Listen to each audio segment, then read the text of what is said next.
Do you know what you want? Have you ever asked yourself what you want? What is your reason that makes you want to change? 1 year ago, I had to ask myself those questions, and it literally changed my life. If you want to explore what's possible for you, I'll share the exact process in this video. At the beginning of 2024, I hit rock bottom. I was going through a breakup, was feeling so depressed from things that just weren't working in my life. I was so stuck and seeing zero progress in my work. I remember one day very clearly that just shifted it all. I ordered a wardrobe for my apartment and tried to build it by myself, and it was a big wardrobe. While I was trying to position it in the entryway, I saw that it was too narrow and the wardrobe did not fit the way I wanted. I felt stupid because I studied architecture and measured the entryway to see if it's gonna fit, but I didn't think that I needed a place to rotate the wardrobe. And I remember this picture very clearly. Me pulling this wardrobe through the apartment and my thoughts running through my head. I was trying to save my relationship at that time.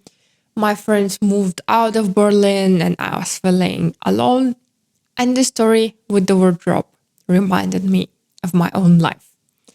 I was constantly trying to make things work and fit in.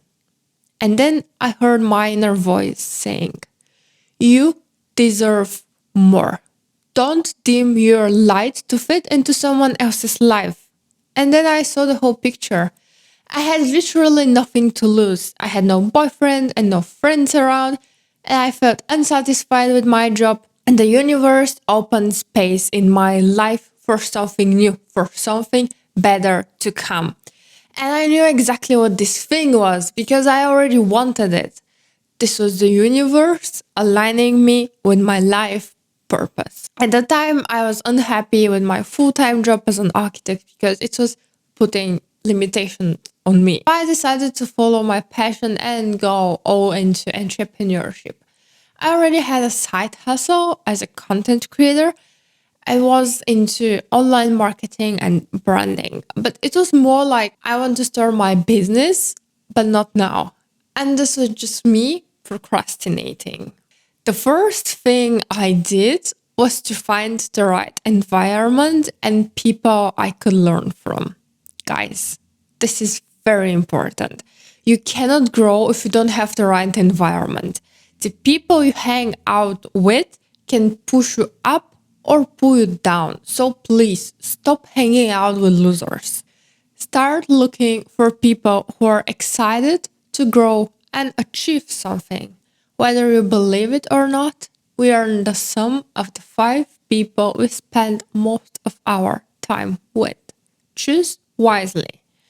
In my case, it was easy because Berlin is a city of startups and the startup scene here is big. I applied as an event organizer in a community for startups and entrepreneurs to get to know these people better. And it was such a great experience to connect with so many entrepreneurs. I leveled up so much during this period of time. There are 2 things that happen when you start connecting to people who already do what you want to do. You start building a network. For an entrepreneur, having a network is incredibly beneficial. Those connections are also very genuine and supportive because every entrepreneur knows how important it is to give and receive help. The second thing that happens when you start connecting to the right people is that you receive feedback. For me, this was crucial because I needed to test my business idea. I didn't want to start a business for which there was no need on the market. By having a network, I could do my survey and collect enough data about the current market needs. I asked people about their pain points and where they needed a more effective solution. Having these talks helped me so much to clear my mind and my ideas and to move in the right direction. These events were such an exponential growth for me that I faced another problem, my own limitations. I started working on my business launch, but it happened so fast that I literally couldn't expand my inner capacity to welcome this change. My limiting beliefs were holding me so tight that I almost felt like I wasn't allowed to do this. At that time, I was doing a quantum jump. This is very well described in the book The Big Leap by Gay Hendricks. When you're about to make a big and transformative shift in your life, you meet the upper limit problem. You go so much out of your comfort zone that you start self-sabotaging. It is described as an inner thermostat that determines how much success, love, and happiness you allow yourself to experience. When you go above this self-imposed limit, you start unconsciously engaging in behaviors that bring you back down to your comfort zone. And so did I. I became so overly critical and started doubting everything that I did that I reached a moment when I was getting so anxious every time I sat on the laptop. This was my upper limit problem and I got burned out and needed to pause my work. And as always, everything comes at once. I had a big loss in the family, and this really made me look into myself and ask the question, why am I doing everything this? Why do I want this change? Why did my heart bring me here? And I started doing shadow work. Shadow work involves exploring the unconscious parts of yourself that you might not be fully aware of. I started journaling about everything that triggers me and makes me feel uncomfortable, looking for the initial reason for feeling this way. If I felt shame, fear, guilt, or anger, I journaled about it to spot this limiting belief that made me feel this way. In the book, The Big Leap, there are 4 barriers described that stop us from making the leap and expanding, and we trigger these barriers when we hit the upper limit. The first barrier is feeling float. This sounds like I cannot expand to my full potential because something is fundamentally wrong with me. The second barrier is disloyalty and abandonment. You feel like you'll be alone, abandon people, and be disloyal in this way. The third barrier is believing that more success brings a bigger burden. And the fourth barrier is the crime of outshining. I must not expand to my full success because if I did, I would outshine a certain person and make him or her feel bad. I had an upper limit problem with the first and the fourth barrier. I believed for a very long time that there was something wrong with me because I was different, had my opinion, was acting differently, and couldn't fit in. I was trying to find common topics with someone mostly watching Netflix. Because when you share your next business venture with those people, they just ignore you. Doing shadow work allowed me to awaken, and I started feeling closer to my purpose. It wasn't anymore about hustling, rather looking for a way to create an impact. I got into marketing, but my goal wasn't to start the next marketing agency filling the web space with scammy content no one needs. I really wanted to help people come closer to their vision. At this point, spirituality, quantum physics, and meditation found me. I read the book by Dr. Joe Dispenza, Breaking the Habit of Being Yourself, and it was so life-changing.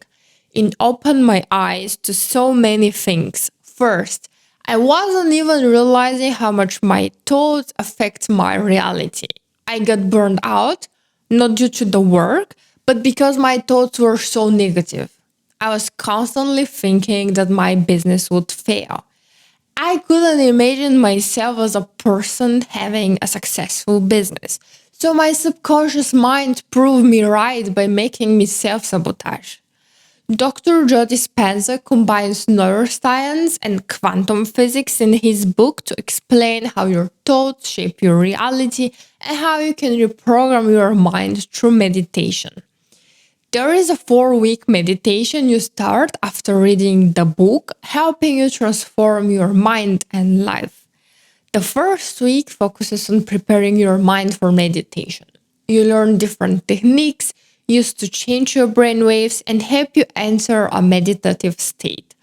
The second week involves recognizing all these limiting beliefs, thoughts, and behaviors that no longer serve you. During the third week, you dismantle your negative self-image. You leave your old self behind and prevent unconscious behavior coming from limitations. During the fourth week, you create a new mind and identity. You feel the person you want to be and design the reality of your new identity. The whole meditation, the 4 parts together, is a bit more than an hour, but doing the meditation daily creates such a difference. I did the meditation every day for much longer than 4 weeks, and I literally started feeling my limiting beliefs lost power over me, and my self-image changed completely.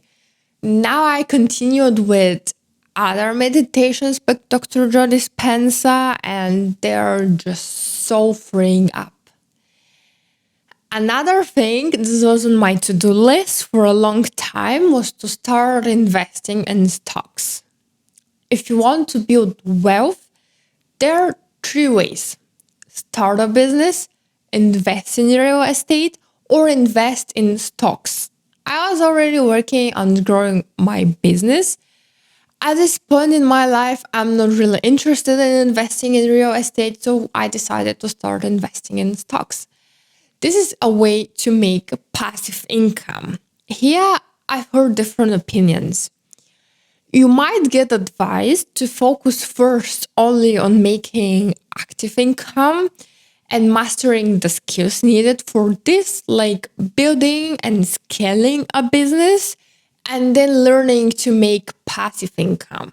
I started both of them almost at the same time because I think knowing how to invest makes me a much better entrepreneur in so many ways. Investing is a lot about managing your emotions. To make the right decision, you should keep an emotional distance. Otherwise, you may buy or sell a stock due to fear or greed and lose money. When it comes to investing, you should develop the discipline to control your emotions. This skill is so valuable and so practical in business and in every area of your life. When I decided to start investing, I found an investment coach to teach me exactly how to do it. If you're also interested in investing, I would recommend you to do the same because much of the free content I found about investing was very basic. And there are so many things that you wouldn't know where to pay attention to. There are different strategies you can choose from. The safest option is to start investing in index funds and ETFs because you invest in different companies at once. This means if one company does badly, it won't hurt your investment too much because other companies might be doing well. There is a growth investing where investors focus on companies that are expected to grow faster compared to the overall market. Income investing focuses on generating regular income through dividends. In my strategy, I go for value investing and aggressive growth stocks. Value investing is about finding undervalued stocks on the market. Aggressive growth stocks are shares in companies that are expected to grow at a much faster rate than the overall market. These are normally younger companies with high potential returns and are also associated with higher risk. Why did I choose exactly this strategy? I could also go for growth investing and invest in companies like Apple, which are kind of safe. The reason is that through investing in high risk stocks, I learned the skill to take calculated risks. When I choose a stock, I do research and take a look at the financial and business performance of the company, their numbers, and what the graph looks like. I consider the potential benefits and the worst case scenario and how I would handle it. When you're an entrepreneur and you have to take risks if you want to succeed, there is no other way. But with time, your definition of risk changes and it becomes less scary. In the end, taking a risk is a skill like everything else, and the more you practice it, the better you become. It's just important to be a calculated risk so that you can manage both sides of the picture, to take the most out of the opportunity and to handle the downside. During this year, I learned to be more intuitive and more in flow. If something is meant to happen, it will happen. You shouldn't force anything. Sometimes things just need more time to be resolved in the best way possible. Striving for excellence without falling into the trap of perfectionism, giving value not for money, but just for serving and doing something good for someone else were some of my lessons this year. Sometimes you need to trust the uncertainty and things you fall into place. You don't need to hustle all the time, but act fast when the right impulses come. I think it is a lot about discipline and listening to your body. At some points this year, I really needed to be disciplined because I was procrastinating on taking action. But when your body is telling you to stop, you should listen. It is all about learning to recognize the signs, whether it is boredom or you really need to stop. And that was it. I tried to simplify and highlight the most important things from this year and from my transformation into a happier, more joyful, and more successful person compared to my version from last year. If this video motivated you, I have something for you. If you want to know the fastest way to monetize your expertise with content, download my free guide to creating high converting content. The link is in the description below. If you're curious about my upcoming product for building a profitable personal brand, an online business that allows you to enjoy your life, join the waitlist for more information and special discounts. Link in the description below. Or if you want to work directly with me to refine your business idea, fill out the assessment form I've linked in the description.